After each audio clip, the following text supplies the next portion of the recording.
कल जो बर्रा थाने में मारपीट की एक घटना हुई थी, उसके संबंध में 3 अभियुक्तों को गिरफ्तार किया गया था। इन अभियुक्तों को गिरफ्तार कर लिया, आगे इसमें नियमानुसार कार्रवाई की जाएगी। आदाब, मैं हूं शकील अहमद और आप देख रहे हैं न्यूज मैक्स। कल हमने एक स्टोरी आपको दिखाई थी जो आपने सोशल मीडिया पर भी देखी होगी, काफी वायरल ये वीडियो है। बर्रा थाने में कानपुर में जिस तरह से एक मुस्लिम युवक को लगातार पीटते रहे हिंदूवादी संगठन के लोग और जय श्री राम के नारे भी लगवाए गए, बच्ची जो उनके साथ मौजूद है बिलख रही है। ऐसे दृश्य हैं जो किसी को भी विचलित कर सकते हैं, जिसके बाद सोशल मीडिया पर एक आवाज उठी कि आखिर क्या हो गया है। राम के नाम पर, जय श्री राम के नाम पर जिस तरह का आतंक पूरे देश में मचाया जा रहा है, बिल्कुल तालिबान की तर्ज पर ये लोग काम करते नजर आ रहे हैं। गैर मुस्लिम भी सोशल मीडिया पर आवाज उठा रहे हैं, हजारों की संख्या में ट्विटर पर यह आवाज उठ रही है कि आखिर ये लोग हिंदू धर्म को क्यों बदनाम कर रहे हैं। राम का नाम लेकर के राम की तालीमात को भूल रहे हैं। राम जिस तरह से तालीम देते थे कि किसी को नुकसान ना पहुंचाया जाए, खुलेआम उनका नाम लेकर के और इस तरह की हरकतें की जा रही हैं। इस मामले में कानपुर पुलिस ने 3 लोगों को गिरफ्तार किया, लेकिन उसके बाद हुआ क्या? थाने पर धरना प्रदर्शन शुरू हो गया, नेतागिरी शुरू हो गई। हिंदूवादी संगठन के नेता थाने पहुंच करके तीनों को छुड़ाने की बात करने लगे। इस पूरे मामले में आप अपने टीवी स्क्रीन पर देख रहे होंगे कि किस तरह से थाने के बाहर प्रदर्शन चल रहा है, मार्च निकाला जा रहा है और जो आरोपी हैं उनको छुड़ाने की मांग की जा रही है। उत्तर प्रदेश में यही हो रहा है। अगर जय श्री राम का नारा लगाने के बाद किसी को पिटाया जाता है, उसके बाद उसका वीडियो सोशल मीडिया पर वायरल होता है और आवाज उठाई जाती है सोशल मीडिया में उनको गिरफ्तार करने की, जिन्होंने कानून को हाथ में लिया, तो गिरफ्तारी नहीं होती। गिरफ्तारी होती भी है तो इस तरह की धाराएं लगाई जाती हैं कि उनको जमानत मिल जाए थाने से ही, या फिर कोर्ट से भी जमानत मिल जाए आसानी से।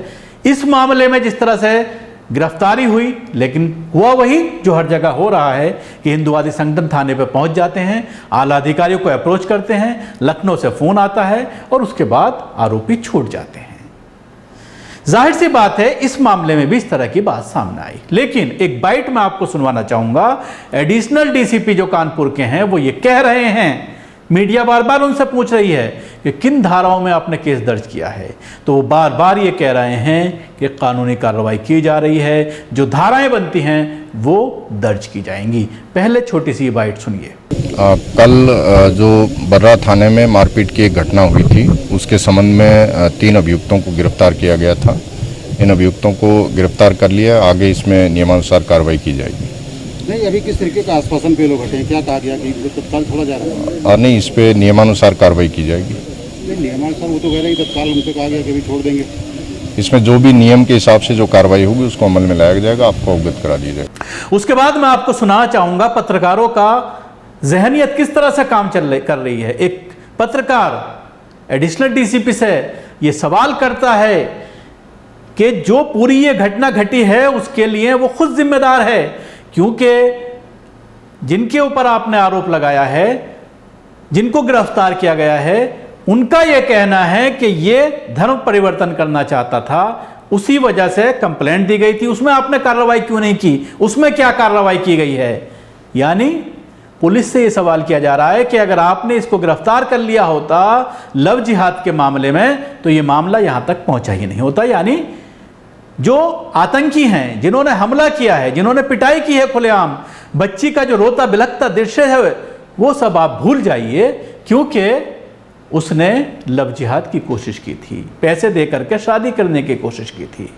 उस पर डीसीपी ये कहते हैं कि ये विवाद है, दोनों की तरफ से कंप्लेंट दी गई हैं, विवेचना चल रही है और कानून जिस तरह से जरूरत पड़ेगी कानून अपना काम करेगा। इस चीज का जवाब उनके जरिए दिया जाता है, ये भी आप सुनिए। जब पहले फेज में जब मामला 354 का दर्ज हुआ था, आरोप ये कि उसके बाद गिरफ्तारी नहीं हुई, उसकी वजह से गुस्सा उपजा, तो उसकी वजह से घटना हुई, कल की घटना की मारपीट। इस संबंध में पहले से दोनों पक्षों की तरफ से मुकदमा दर्ज है और मुकदमे की विवेचना प्रचलित है, उसमें भी जो नियमानुसार जांच के अनुसार जो कार्रवाई होगी वो की जाएगी।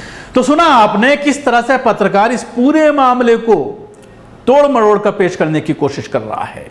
लव जिहाद कानून पास होने के बाद उत्तर प्रदेश में इस तरह के वाकयात आम हो गए हैं कि अगर किसी से दुश्मनी है, कोई खुन्नस है, कोई झगड़ा हो गया है, तो वो आरोप लगा देता है। अगर पीड़ित गैर मुस्लिम है और जिसके ऊपर आरोप लगाया जाता है वो मुसलमान है, तो उसको सीधे सीधे लव जिहाद के मामले में फंसाया जा रहा है। यही वजह है कि जब मामला कोर्ट तक पहुंचा है, लव जिहाद के केसेस 95% ऐसे केसेस सामने आ रहे हैं कि उनको कोर्ट से जमानत मिल जाती है। और इस कानून के ऊपर ही सवाल खड़े होने लगे हैं कि आखिर इस कानून को बनाने के पीछे आपकी क्या मंशा है, ये पूरी तरह से साफ हो रहा है।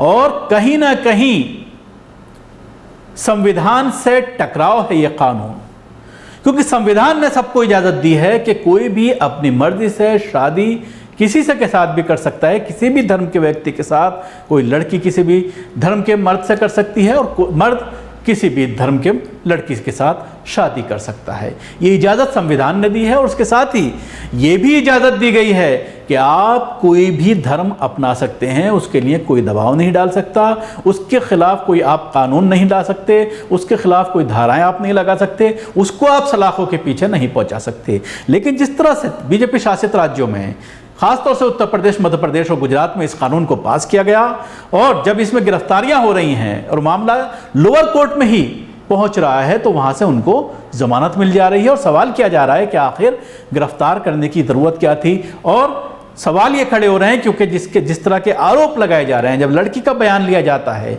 अगर वो गैर मुस्लिम है तो वो ये कहती है कि मैंने अपनी मर्जी से शादी की है, तो उसके बाद कोई मामला नहीं बनता। अभी आपने कश्मीर में देखा होगा जिस तरह से 2 सिख लड़कियों का मामला सामने आया और उन्होंने बयानात दिए कि हम अपनी मर्जी से शादी कर रहे हैं, कोर्ट में बयान हुए, उसके बाद लड़की को छोड़ दिया गया, लड़के को छोड़ दिया गया। तो ये सारी चीज़ें पूरी तरह से फैब्रिकेटेड हैं, पॉलिटिकली बनाई गई हैं ये सारी चीज़ें। ख़ासतौर से उत्तर प्रदेश के जो इलेक्शन आ रहे हैं, इसकी वजह से उत्तर प्रदेश में इस तरह के मामला दर्जनों सामने आ रहे हैं। मुजफ्फरनगर में जिस तरह से मेहंदी को लेकर विरोध किया गया और उसके बाद जो कंप्लेंट दी गई है, आप कितनी खूबसूरत बात है ये कि जो कंप्लेंट दी गई है मुजफ्फरनगर में, वो भी एक गैर मुस्लिम दुकानदार के ज़रिए, एक रेडी वाले के ज़रिए दी गई है कि उसको परेशान किया गया, उसे मुसलमान समझ करके उसके रेडी का सारा सामान फेंक दिया गया। और उसमें जो आरोपी हैं, जो हंगामा मचा रहे थे, जो आतंकी हैं, जो धर्म के नाम पर आतंक फैला रहे हैं, उनके खिलाफ मामला दर्ज करने की बात उसके ज़रिए कही गई है। तो पूरा तरह से ये पूरा मामला फैब्रिकेटेड है। शुक्रिया। आपको हमारी कोशिश कैसी लगी ज़रूर बताएं। हमारे YouTube चैनल को सब्सक्राइब करना ना भूलें। इसके साथ ही बेल आइकन ज़रूर दबाएं। धन्यवाद।